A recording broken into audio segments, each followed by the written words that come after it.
Vous ne les voyez pas, mais ils contrôlent une part énorme du marché mondial du pétrole. Des navires invisibles, sans règles, qui défient les sanctions internationales. Ce sont les flottes fantômes. Découvrez comment elles opèrent dans l'ombre et pourquoi elles posent un vrai danger. Utilisées par la Russie, l'Iran, le Venezuela ou la Corée du Nord, elles contournent les sanctions internationales. Des navires souvent vieux, non immatriculés, qui coupent leur système automatique d'identification, changent de pavillon et échappent au contrôle. Pas de port, donc pas d'inspection. Pas de traces, donc impossible à suivre.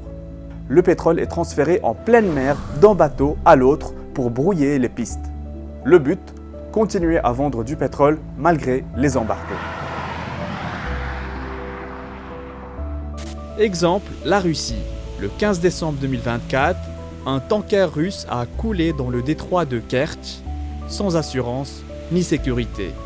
Un navire de cette flotte fantôme constitue donc un vrai danger écologique. Ces réseaux rapportent gros. Selon Le Monde, 70% du pétrole russe exporté en mer passe par ces navires invisibles. En 2024, la Russie a gagné près de 130 milliards de dollars, en grande partie grâce à ce système. L'Iran fait pareil. Selon Bloomberg, ses ventes clandestines ont généré 20 milliards de dollars en 2024. Et 91% de son pétrole destiné à la Chine transite par ces réseaux. Un réseau mondial difficile à arrêter. Près de 900 navires fantômes russes, iraniens et nord-coréens opèrent aujourd'hui selon l'amiral Benoît de Guibert.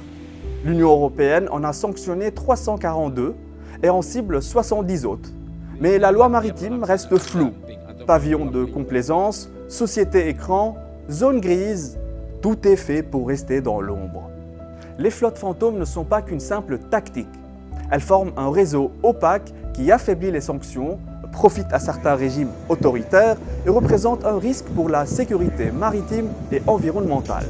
Pour mieux saisir l'impact réel de ces flottes invisibles, continuez à suivre ces enjeux car leur influence dépasse largement les océans.